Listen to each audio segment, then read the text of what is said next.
Nakapagsalita siya ng tuwid. Mabiyayang araw ng Biyernes Kapanalig, kapistahan ngayon ni San Martiniano ng Athens. Ito po si Sister Rose Agtarap ng Daughters of St. Paul para sa Mabuting Balita. Pagnilayan natin ang Ebanghelyo ayon kay San Marcos.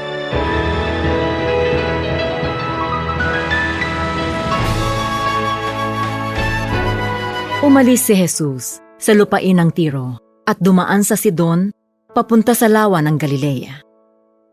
Pagdating niya sa lupain ng Decapolis, may mga nagdala sa kanya ng isang bingi na halos hindi makapagsalita at hiniling nila kay Jesus na ipatong dito ang kamay. Matapos siyang ihiwalay sa mga tao, iniligay niya ang kanyang daliri sa tainga ng tao at dumura at saka hinipo ang kanyang dila. At tumingala siya sa langit, nagbuntong hininga at sinabi, Ephata, na ang ibig sabihi, buksan.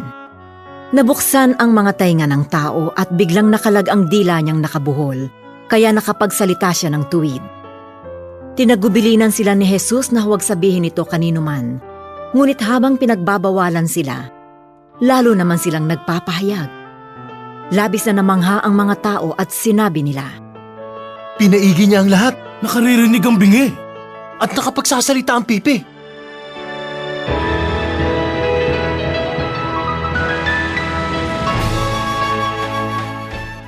Sa tagpong ito, inilapit kay Jesus ang isang lalaking bingi at halos hindi makapagsalita. Hindi lamang siya pinagaling ni Jesus. Pinakinggan muna niya ang kanyang katahimikan. Inilayo niya ito sa karamihan. Hinawakan at marahang nagdasal. Isang paalala na ang tunay na pagpapagaling ay personal at puno ng malasakit. Ang salitang Ephata, mabuksan ka, ay hindi lamang para sa tainga at dila, kundi para sa ating mga puso. Maraming beses bingi tayo sa tinig ng Diyos.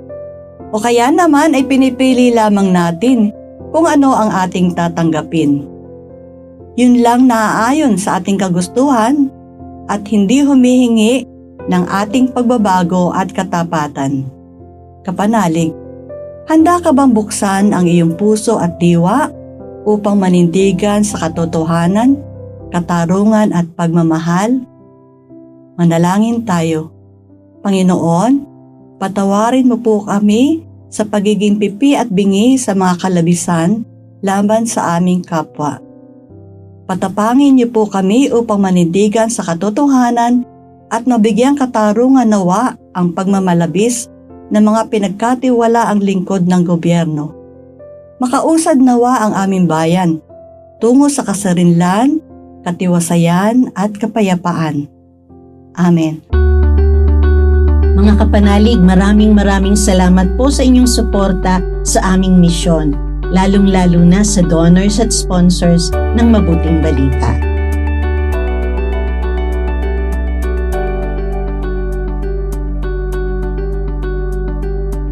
Subscribe, like, share, and follow po lines sa aming social media accounts. Patuloy po kaming humihingi ng inyong love offerings at donasyon upang maipagpatuloy namin ang programang ito at iba pang mga proyekto sa pagpapalaganap ng Mabuting Balita. Maaari niyo pong ipadala ito sa aming donations channels. Ipadala rin po ninyo ang inyong mga intensyon at kahilingan at nang maisama namin kayo sa aming panalangin araw-araw. Ito pong muli si Sister Rose na nag-aanyaya sa inyong manalangin. O mapagkalingang Birhen ng Lourdes, dumudulog kaming dumaranas ng mga karamdaman sa iyo, sapagkat ikaw ang taga-aliw ng mga nagdadalamhati at kalusugan ng mga may sakit. Lubos kaming nagtitiwala sa iyo. Taglay ang maalab na pananampalataya at pamimintuho, buong kababaang loob kaming sumasamo sa iyo para sa mga kapatid naming may karamdaman. Ilayo mo sila sa panganib at ibangon sa banig ng karamdaman upang sila'y makabalik sa paglilingkod sa iyong anak na nabubuhay at nagahari magpakailanman. Amen. Mahal na Birhen ng Lourdes, ipanalangin mo kami.